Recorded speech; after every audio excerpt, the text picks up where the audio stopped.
Hello and welcome to Biblical Perspectives. This is Frank, the man of big theological words, and this is Chad. I'm just here to dig into the mind of Frank, but more importantly, we're both here It's a to conversation, dig. Chad. Yes, I know. We're both here. More importantly, we're both here to dig into the Word of God, and we have been studying in this season 3, episode 12 now, Frank. We have been studying the book of Ephesians. The book of Ephesians is a beautiful book written by the Apostle Paul, and we are in the very last gasp of this book. We're in the home stretch, and we are going to be looking at Ephesians chapter 6, verses 10 really through the end, maybe not quite the end, but verses 10 through 20. And it begins like this. It says, "Finally be strong in the Lord and in the strength of his might. Put on the whole armor of God, that you may be able to stand against the schemes of the devil." Now, what's going to transpire is some military imagery. You know, I've seen all kinds of things, Frank, where people use this as an opportunity really to kind of take a very aggressive military posture, you know, and I remember back at one church I served at, they had the Band of Brothers, and it was all, based on World War II type of motif. Let's talk about first some of the language here, and really let's talk about what is actually being described here. This is not an aggressive military painting that Paul is actually trying to draw, is it? Well,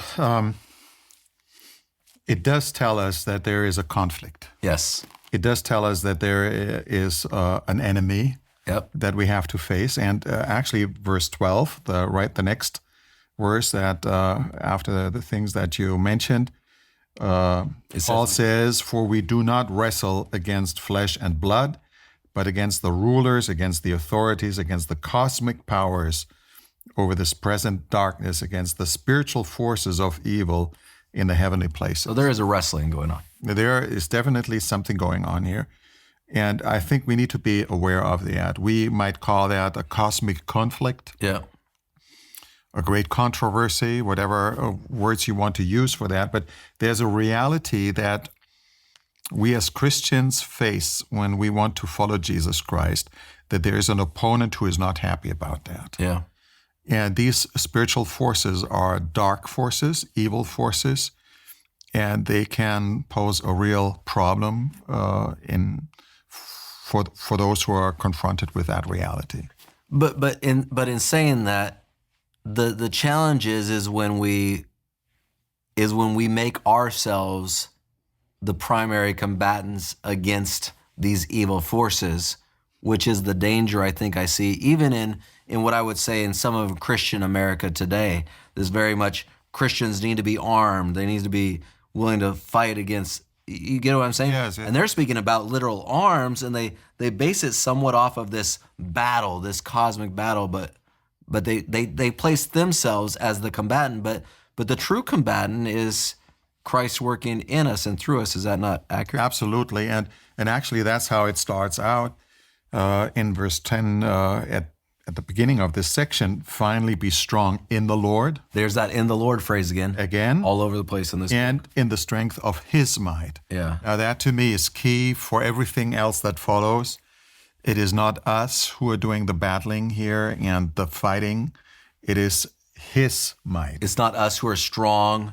It's not us who I mean, he talks about the armor of God. Yeah. It's not our armor. Interesting. Yeah. And so it is in the strength of God's might, and we have to be strong in the Lord. That actually fits very nicely in what he has told us all about, that in God we have the riches, the immeasurable greatness, the power. Are you out there? This is chapter 1, 19, the power towards us who believe, who raised him from the dead. So there is strength, there is power, there is victory that God has secured for us. And I think he reminds the listeners here in Ephesus and us today that we have to be strong in the Lord and not in our own strength. Which I like, because as one author that I read said, Paul frequently employs military language and imagery, inviting believers to mimic exemplary soldierly behavior. And I think that's a dangerous field. I think that doesn't quite fit the text of that particular passage, because really it starts out to be strong in the Lord, in the strength of his might, and to take up the whole armor of God. It's not so much, of course, he has this image of the Roman soldier, let's say, and Paul might have certainly has seen some of these soldiers, and the description that he takes displays how the Roman soldier was dressed, so to speak, from the helmet to the breastplate to the shoes to the sword and the shield that he had. So there is something that is familiar to him or to the readers of his time that reflects that. But it's not the aggressive behavior of a soldier. It's not the aggressive behavior of the soldier. And in fact, I think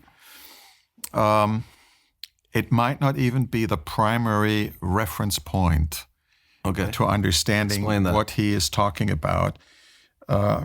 It's one thing to explain the biblical text from the time and the surroundings of the times in which Paul wrote, and that certainly might have had some impact. Yeah.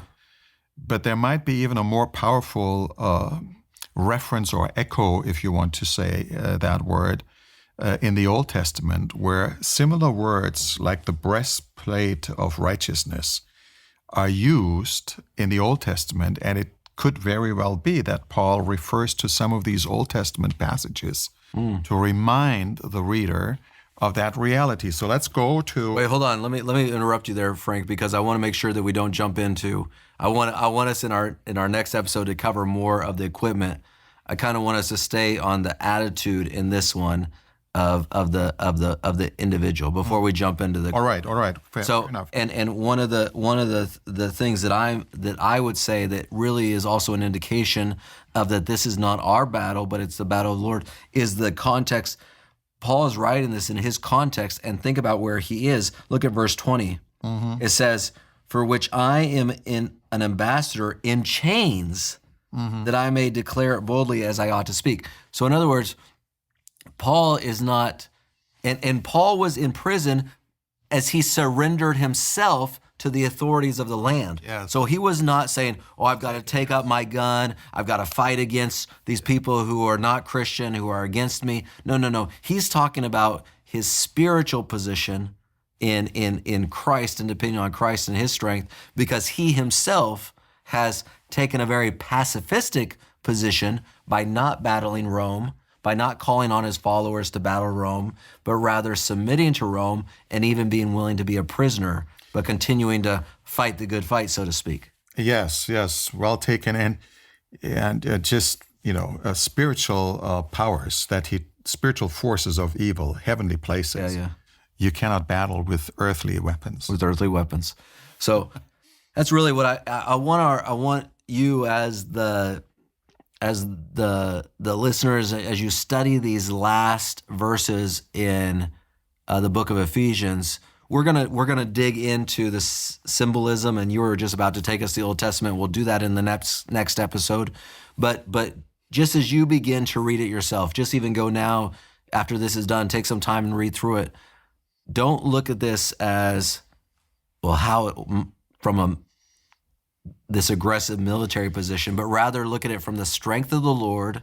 And yes, there's symbolism there, but this is not encouraging you to go out there and find the person who is anti-Christian or whatever else it may be. I saw a sign once at an abortion, saying like, we fight with the armor of God. God's not going to be out there, bombing abortion clinics or screaming down women who are going through that journey.